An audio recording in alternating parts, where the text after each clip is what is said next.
día más, con la gracia del Señor, proseguimos el comentario del Catecismo de nuestra Madre, la Iglesia.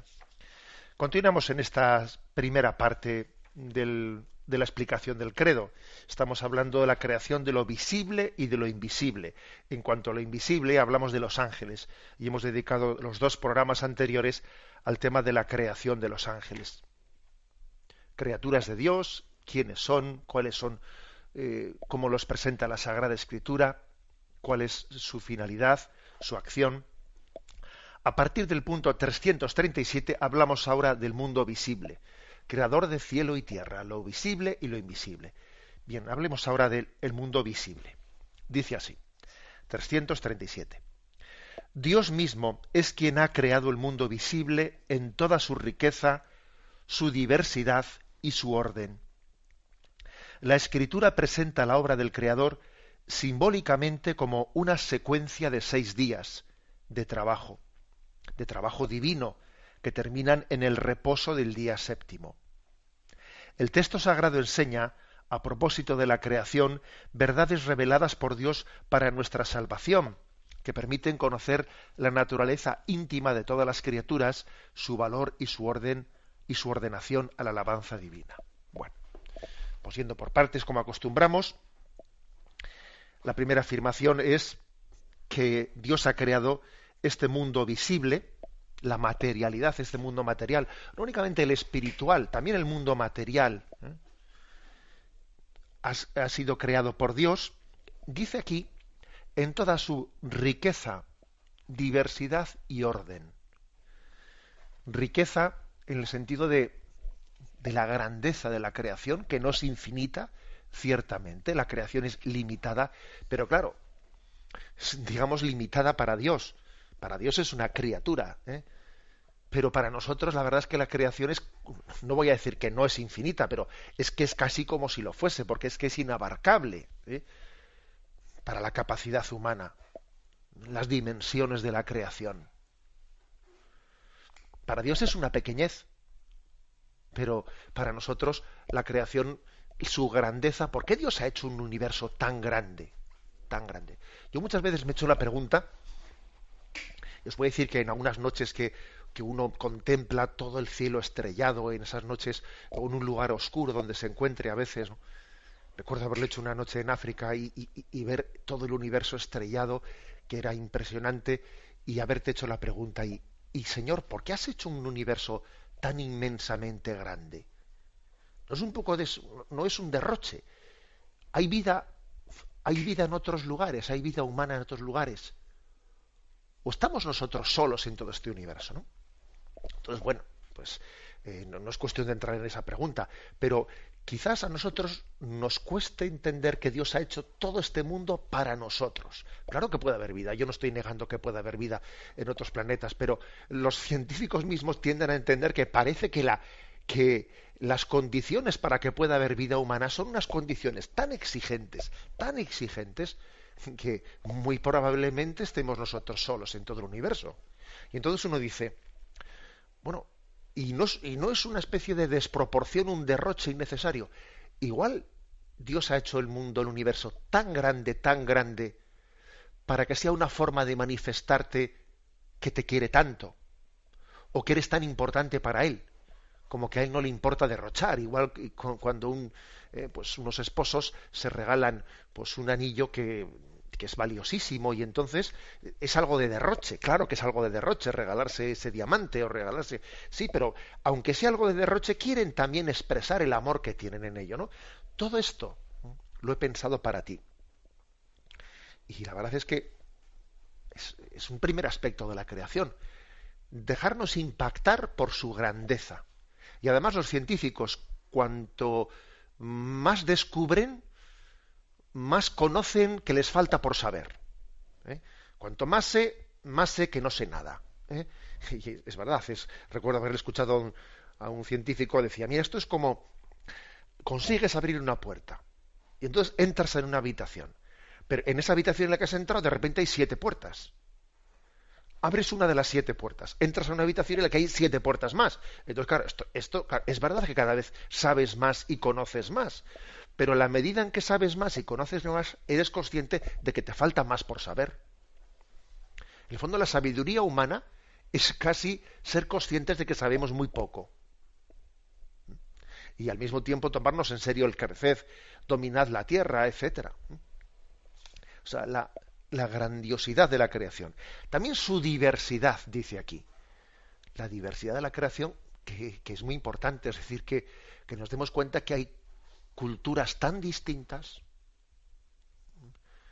universos tan diferentes unos de otros, y tenemos nosotros pues siempre el riesgo del egocentrismo, de hacer una lectura de la realidad desde mi yo. O no sé, pues que pensar que el mundo es como Europa, ¿no? Que el mundo es como América, que el mundo es como Estados Unidos, que el mundo, los chinos tienden a pensar que los mundos es como China, los americanos que es como América, los vascos que como es como el País Vasco, los otros, o sea, cada uno tendemos a ver la realidad desde nuestra perspectiva limitada, ¿no? O sea, no dándonos cuenta de eso. Entonces es muy importante también que aquí caigamos en cuenta de la diversidad de la creación. De la diversidad, ¿no?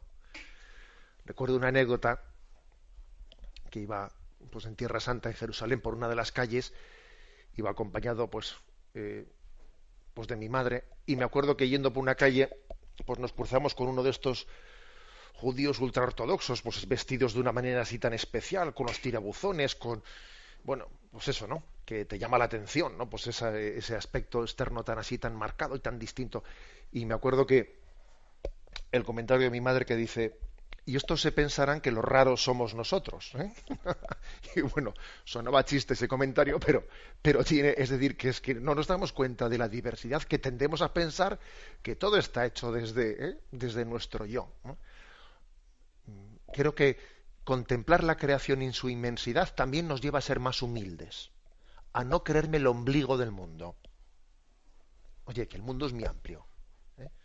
Tengo que pensar que yo soy el ombligo del mundo. O sea, raros son todos los demás. Yo no soy raro, ¿no? Hombre, pues tú verás. Bien, dice, su riqueza, su diversidad y su orden. También llama la atención poderosamente el orden del mundo. El orden del mundo, el hecho de que podamos, por ejemplo, predecir que en tal fecha, a tal hora, va a haber un eclipse total, parcial, en tal sitio que se va a extender. Oye, ¿qué leyes tiene el universo para que sea predecible un eclipse de esa manera, ¿no? O sea, lo puedes predecir, pero vamos, al milímetro lo puedes predecir. O también echando marcha atrás, si existió un eclipse, o sea, es decir, las leyes de la creación, otra cosa es que muchísimas no las conocemos. Y cuando no las conocemos decimos ha sido casualidad. Ya. La casualidad, como muchas veces hemos dicho, es el nombre que damos a nuestra ignorancia. Pero las leyes del universo son impresionantes y nos damos cuenta en la medida en que conocemos algunas. Algunas vamos conociendo. Pues, por ejemplo, los partes meteorológicos, bueno, van siendo un poco más exactos cada vez. Cada vez tienen más capacidad de aproximarse a la realidad, pero no totalmente, etcétera. El orden de la creación también es algo ante lo cual tenemos que admirarnos y embelesarnos. Sigue este punto 337. La escritura presenta la obra del Creador simbólicamente con una secuencia de 6 días de trabajo divino que terminan en el reposo del día séptimo.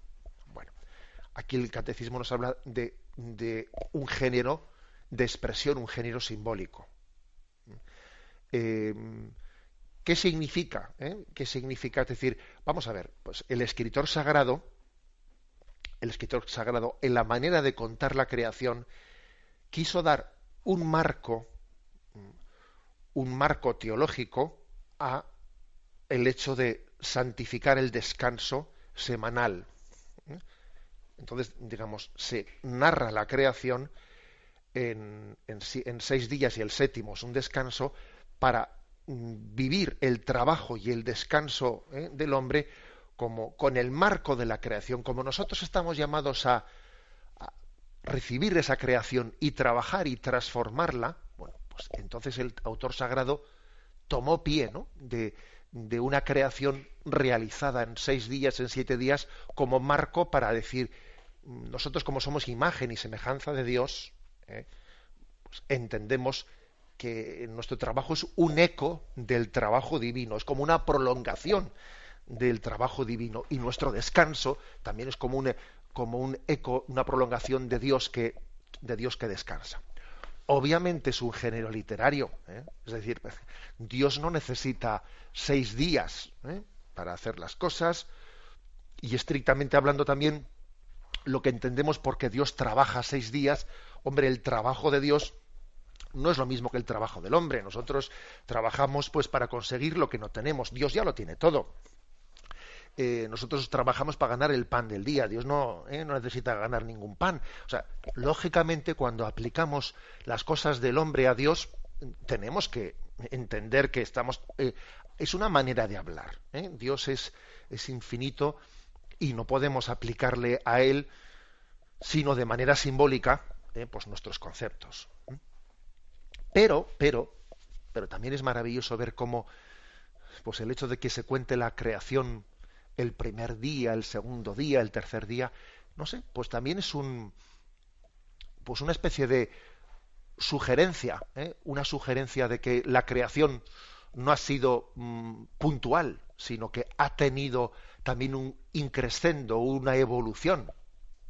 O sea, Dios no creó el mundo tal y como lo vemos ahora de una manera puntual, no, sino que comenzó la creación y le dio al hombre la capacidad de irla transformando. Tampoco se podría decir, claro, entonces este genio literario de los 6 días, que creó primer día, segundo día, tercer día, en el fondo esto es una referencia a la evolución, de cómo ha habido una evolución. Hombre, tampoco digamos eso, porque es que el escritor sagrado, cuando escribe ese texto, no está pensando para nada en la evolución. Hombre, sí es verdad que para conjugar la imagen o sea, la teoría de la evolución con la fe católica en la creación, esta imagen de que primer día Dios separa el agua, el segundo día la luz, etcétera, bueno, o viceversa, viene bien esa imagen de primer día, segundo día para adaptarla a la imagen de la evolución. Pero tan incorrecto sería pues decir que los 6 días de la creación del mundo hay que interpretarlos en el sentido literal, como decir que esa creación en 6 días y el 7º día de descanso es una imagen de la teoría de la evolución. O sea, no le forcemos a la Biblia a decir lo que no dice. ¿Me explico? Lo que está claro es que en ese género en el que Dios trabaja 6 días y el 7º día reposa, se está también buscando un marco para dignificar el trabajo humano y para dignificar el descanso también. Somos imagen y semejanza de Dios, y nuestro trabajo prolonga la obra creadora de Dios, y nuestro descanso también es una escuela que Dios nos enseña a descansar en Él, preparando el eterno descanso que será el cielo. Bueno, bien, como veis es una aportación importante. Y la última frase de este punto 337 dice: el texto sagrado enseña, a propósito de la creación, verdades reveladas por Dios para nuestra salvación, que permiten conocer la naturaleza íntima de todas las criaturas, su valor y su ordenación a la alabanza divina. Aquí nos remite al punto 11 de la Dei Verbum, que es una de las constituciones del Concilio Vaticano II, en la que decía: la revelación que la Sagrada Escritura contiene y ofrece ha sido puesta por escrito bajo la inspiración del Espíritu Santo. Aquí estamos pensando en ese texto de la creación, en la creación en los 6 días y el 7º día de descanso. Bien, ha sido inspirada por el Espíritu Santo. La Santa Madre Iglesia, fiel a la fe de los apóstoles, reconoce que todos los libros del Antiguo y Nuevo Testamento, en todas sus partes, son sagrados y canónicos, en cuanto que tienen inspiración del Espíritu Santo. Tienen a Dios por autor y como tales han sido confiados a la Iglesia. En la composición de los libros sagrados, Dios se valió de hombres elegidos, que usaban de todas sus facultades y talentos. De este modo, obrando Dios en ellos y por ellos, como verdaderos autores, pusieron por escrito todo y sólo lo que Dios quería. Como todo lo que afirman los agiógrafos o autores inspirados, lo afirma el Espíritu Santo, se sigue que los libros sagrados enseñan sólidamente, fielmente y sin error la verdad que Dios hizo consignar en dichos libros para la salvación nuestra. Es decir, que no digamos en ningún momento que como pues en el esos pasajes de la creación del mundo son géneros literarios, luego como son géneros literarios son mentirijillas, son bueno, pues son cuentos. No, no son cuentos. Pero ¿no ha dicho usted hace un rato que no se puede interpretar literalmente lo de los 6 días? Por supuesto, sí lo he dicho. Pero claro, es que entre decir que una cosa es género literario y decir que una cosa es mentira, que es un cuento, oiga, es que hay una distancia muy grande y nosotros solemos caer en ese simplismo, en decir que, claro, lo que es género literario, pues ya no es verdad. No, perdón, sí es verdad. Es decir, Dios inspiró a los autores sagrados a que utilizasen esas imágenes, pues la imagen de que Dios formó del barro de la tierra a Adán, que le insufló su aliento en la nariz. O sea, esas imágenes son imágenes, son géneros literarios, pero expresan verdades.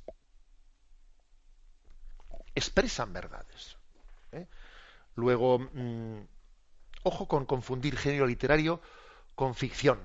No, ficción no. Es una imagen que expresa las verdades que Dios ha querido revelar. Y es Dios mismo el que ha inspirado a ese autor que tiene sus cualidades, que tiene su estilo personal, pero quien le ha inspirado también esa forma de contar las cosas.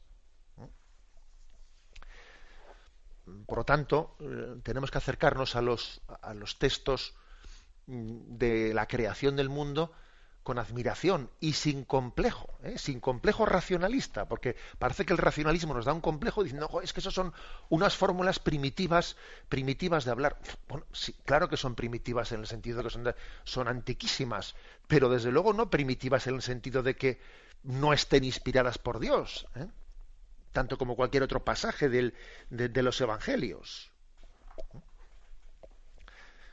Con admiración, pues, nos acercamos a los textos sagrados sobre la creación del mundo y bajo esas imágenes vemos la acción creadora de Dios que hace brotar la vida de la nada. La primera obra de la salvación del mundo es la creación. Sin ella, el resto de la creación pues no tendría sentido. Me habéis escuchado en este programa en alguna ocasión decir que somos imagen de Dios. Y la imagen formada es la doctrina de la creación. Y la imagen deformada es la doctrina del pecado. Y la imagen reformada es la doctrina de la justificación y de la gracia. Y la imagen consumada es la doctrina del más allá, de la escatología. Pero claro, para poder hablar del pecado y de la redención y del cielo, primero hay que hablar de la imagen formada por Dios. O sea, la primera parte de la historia de la salvación es la creación. La imagen formada, la imagen deformada, la imagen reformada y la imagen consumada. En este momento estamos contemplando, en esta primera parte del credo, esa imagen formada por Dios, esa imagen suya. Recibimos la bendición. Y con ella nos despedimos. La bendición de Dios Todopoderoso, Padre, Hijo y Espíritu Santo, descienda sobre vosotros. Alabado sea Jesucristo.